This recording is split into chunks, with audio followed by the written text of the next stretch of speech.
आपको पता है कि अब मुल्क में जितने भी कोविड केसेस रिपोर्ट हो रहे हैं उसमें 50% जो है सिंध से आ रहे हैं, which is certainly very alarming. और इस पे हम सब मिल के सिंध वालों हम आपसे मुखातिब हैं कि काबू पा सकते हैं। जब बाकी मुल्क में हम देख रहे हैं कि चीज़ें अब आहिस्ता आहिस्ता नॉर्मलाइज होना शुरू हो गई हैं। कल मेरे लाहौरी दोस्त जो हैं वो आउटडोर डाइनिंग भी कर रहे थे, सब कुछ कर रहे थे। मतलब आउटडोर में डाइनिंग खुल गई है ना, सो ट्रू। लेकिन प्रॉब्लम हमारी थोड़ी सी ये भी है ना, जैसे ही हम नॉर्मलाइजेशन के करीब जाते हैं तो हमें एक धचका सा लग जाता है कि आओ इसको दोबारा से अपसेट करें। तो लिहाजा अभी भी सारों को थोड़ा सा हाथ खोला रखें। But you are very right कि सिंध में जो केसेस वगैरह हैं वो बढ़ रहे हैं। और ये पिछले 1.5 साल में आपने देखा, इट्स लाइक अ वेव, एक लहर है कि कभी एक जगह बहुत ज़्यादा केसेस होते हैं, फिर वो लोगों की अपनी कोशिश से ही अल्हम्दुलिल्लाह वो ठीक होना स्टार्ट हो जाता है सीन, फिर कहीं और केसेस बढ़ते हैं। So this is a kind of a wave. और अगर हम कराची के अस्पतालों में इमरजेंसीज फुल है, yes, but that is also, इसीलिए इस बात पे आ रहे हैं कि it is really up to us. अगर हम चाहें तो चीज़ें ठीक भी हो सकती हैं। वैक्सीनेशन करवाएं,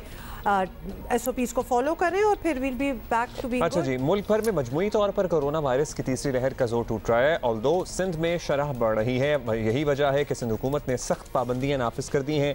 कल सिंध में लॉकडाउन की पहली रात थी। शहरियों की गैर ज़रूरी नकलो हरकत पर रात 8 बजे के बाद पाबंदी थी। कराची में 6 बजे इंतजामिया बाजार तो बंद कराने में कामयाब रही, लेकिन सड़कों पर ट्रैफिक का दबाव इतना बढ़ा कि 8 बजे के बाद भी ट्रैफिक रवा दवा था। सिंध में रात के लॉकडाउन का यह सिलसिला 2 हफ्ते तक जारी रहेगा। उम्मीद है सख्त पाबंदियों पर मौसर अंदाज में अमल होता रहेगा तो फिर सिंध में भी कोरोना वायरस काबू में आना शुरू हो जाएंगे। अच्छा, वैसे आपको just to let you know 65 यानी 65 डेथ्स हुई हैं due to Covid in the past 24 hours.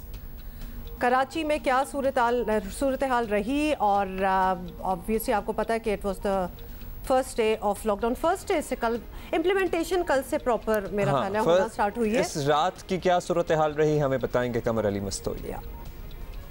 Sindh हुकूमत की जानिब से कोरोना वायरस की रोकथाम के लिए जो है वो शहरियों के गैर ज़रूरी तौर पर जो है वो घरों से बाहर निकलने पर पाबंदी लगा दी गई है। गुज़िश्ता रोज़ जो है वो शहर के मुख्तलिफ इलाकों में पुलिस की जानिब से लगाए गए नाकों पर शहरियों से पूछताछ की गई। जो शहरी घरों से गैर ज़रूरी तौर पर बाहर निकले थे उन्हें जो है वो वापस भेज दिया गया।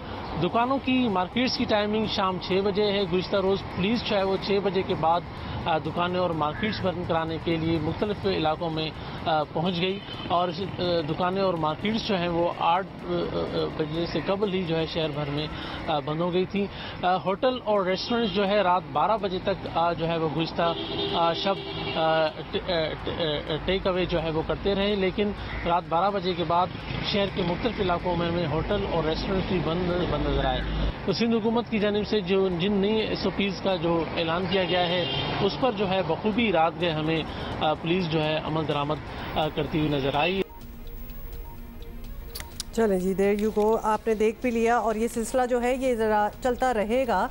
और हम सारों से यही कहेंगे कि प्लीज़ रिस्पेक्ट द लॉकडाउन और SOPs पे फॉलो करें। और ये डूएबल है, कंट्रोलेबल है। अब तो कोई शक भी नहीं रहा है, 1.5 साल हो गया हमें खेलते हुए, तो इंशाल्लाह वी कैन कंट्रोल। और दोबारा से हम कहेंगे कि बहुत से जो अहम इलाके हैं ना जिनसे हम सब वाकिफ़ हैं, फॉर इंस्टेंस उन्हें कहने पहुँच इलाके, वहाँ पे तो ज़रा ज़्यादा लॉकडाउन की सूरत हाल हमें देखने को मिलती है। लेकिन जो आउटस्कर्ट्स हैं, जो शहर के बहुत ही गुंजान आबाद इलाके हैं या फिर ऐसे इलाके हैं जो रिवायती तौर पर बड़े बारौनक हैं, वहाँ पे अभी भी ज़रूरत है इक़दामात सख्त करने की। बात सारी ये, बॉटम लाइन ये है कि अवाम अगर जिम्मेदारी दिखाए ना तो एवरीथिंग इज़ अचीवेबल। मतलब ये लॉकडाउन वगैरह ये चूंकि लोगों ज़रा भूल गए थे, SOPs नहीं फॉलो कर रहे थे, इसलिए ये किया गया। वरना of course it is in our hands. हम कितनी अरसे से यही कह रहे हैं कि हम चाहें तो ये सारी ये जो दूसरी लहर तीसरी लहर ये सब कुछ हम रोक सकते हैं, कंट्रोल कर सकते हैं। अभी भी बड़ा वक्त है, so we should do that, respect the lockdown.